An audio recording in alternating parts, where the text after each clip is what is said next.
Bismillahirrahmanirrahim. Alhamdulillahirabbil alamin wassalatu wassalamu ala asyrafil anbiya'i wal mursalin wa ala alihi washabbihi ajmain. Jadi yang pertama, kita sudah paham bahwasanya kelinci ini adalah hewan yang dagingnya halal untuk dimakan. Karena di zaman Rasulullah SAW itu pernah dulu Anas bin Malik, sebagaimana diriwayatkan dalam riwayat Imam Bukhari, itu pernah menangkap kelinci yang kemudian diserahkan kepada Abu Thalhah, kepada ayahnya. Nah, Abu Thalhah kemudian lalu menyembelih kelinci itu, kemudian memotong, mengambil paha depan atau belakang, kemudian dikirim kepada Rasulullah SAW, kemudian Rasulullah makannya. Nah, ini dalil bahwasanya kelinci itu halal. Jadi hewan yang dagingnya halal untuk dikonsumsi. Nah, hewan yang dagingnya halal untuk dikonsumsi, maka memperjualbelikannya juga boleh. Nah, jadi berbeda dengan hewan yang secara zat atau dagingnya itu haram untuk dimakan, seperti babi misalnya kan. Karena memang Allah sudah mengharamkannya, maka memperjualbelikannya juga haram hukumnya.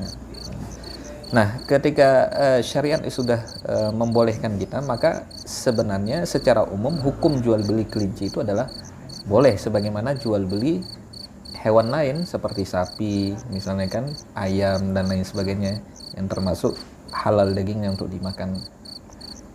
Nah, kembali ke pertanyaan tadi, bagaimana dengan anaknya? Ya, sebenarnya hukum anak itu ya mengikuti hukum induknya. Jadi kalau induknya atau kelinci dewasa itu boleh diperjualbelikan, maka anaknya juga boleh diperjualbelikan ya, karena sama-sama halal dagingnya untuk dimakan. Nah, cuma nanti mungkin perlu kita lihat ya, apakah ketika dijual dipisahkan dari induknya itu justru menzolimi anak kelinci itu atau tidak.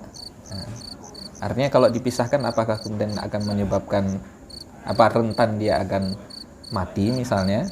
Nah, kalau misalnya seperti itu, tidak bisa dipisahkan, dia harus bersama dengan induknya misalnya sampai usia berapa misalnya kan, maka tidak boleh diperjualbelikan sampai masa tertentu. Kenapa? Karena nanti justru akan menzalimi hewan, sementara kita diwajibkan untuk berbuat ihsan kepada hewan ya, sebagaimana kita pernah bahas kan sebelumnya, ketika kita sudah memelihara kelinci atau hewan yang lain itu kan tidak boleh dalam rangka menzalimi.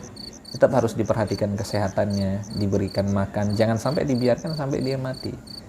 Nah, jadi mesti dilihat juga kondisinya ya, ketika diperjualbelikan ya.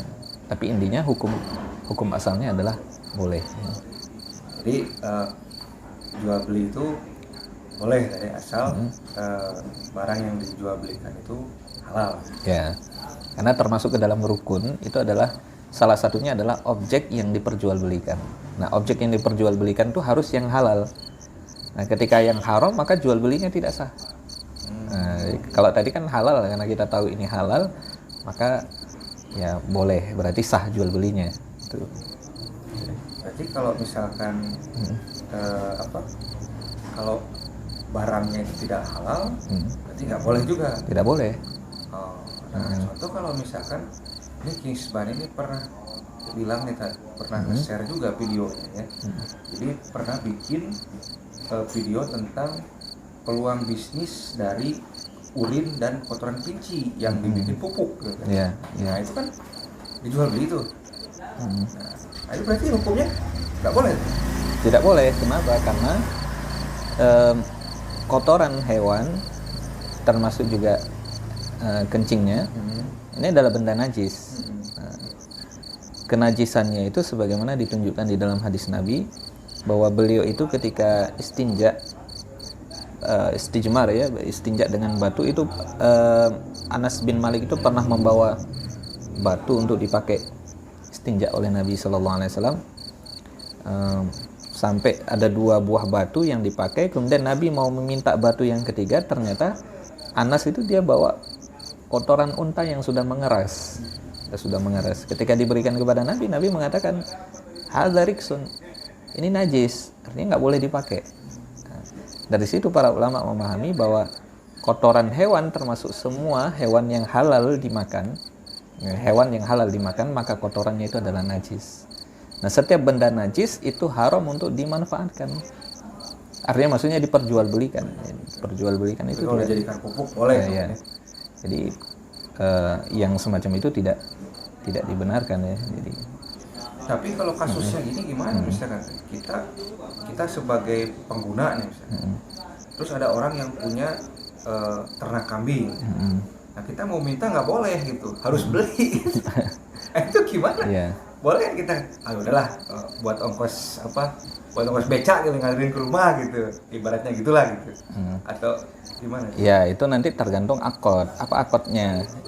Ketika misalnya kita ngambil, ini ngambilnya gratis, cuma nanti mungkin bayar apa istilahnya, bayar transportasinya misalnya. Jadi bukan jual beli akadnya, itu bukan jual beli barangnya. Seperti itu. Tapi mungkin jual beli jasanya aja ya. Mungkin dia ngumpulin kotorannya masukin ke karung gitu ya. Oh iya. Seperti itu. Berarti kalau gitu tergantung akad ya tadi ya. Iya. Nah, selain kelinci ini tadi, misalkan ada jual beli hewan lain seperti hewan-hewan buas. Kayak jual beli ular gitu. Itu gimana tuh? Boleh? Ya, nanti ada hewan yang dia haram untuk dikonsumsi ya. Jadi haram untuk dimakan, termasuk hewan-hewan yang bertaring. Karena Nabi mengharamkan setiap hewan yang bertaring kemudian berkuku. Hewan yang bertaring dan berkuku. Jadi hewan yang bertaring, yang taringnya itu atau kukunya itu memang digunakan untuk berburu mangsa. Itu kan berarti termasuk harimau, singa, kemudian elang ya.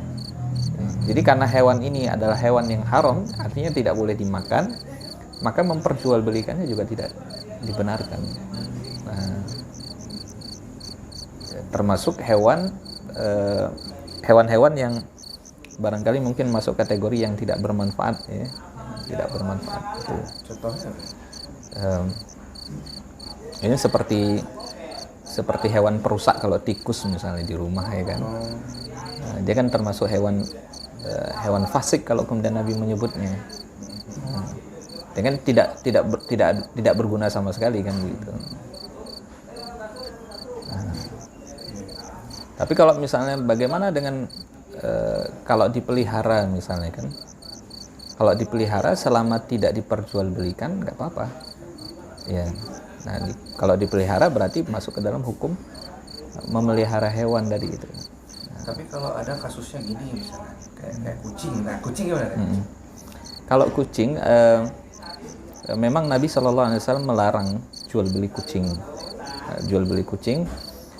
Hanya saja kemudian Imam An-Nawawi di dalam kitab Al-Majmu' Syarhul Muhallab itu beliau mengkategorikan jadi hewan yang tidak boleh diperjualbelikan itu adalah kucing, maksudnya kucing yang liar, bukan hirroh ya. Hirroh itu adalah hewan kucing yang biasa tinggal di dekat kita, yang sudah jinak, yang sudah dipelihara, itu termasuk kategori hirroh. Nah, beliau itu membedakan ada kucing liar,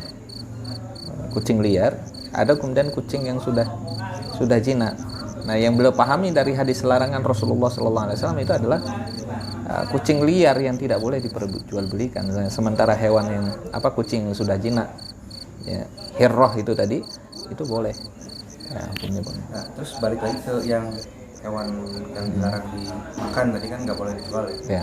Nah itu kalau misalkan nih ada yang punya ular gitu, terus kita mau memelihara ular itu, kan kalau diminta nggak dikasih.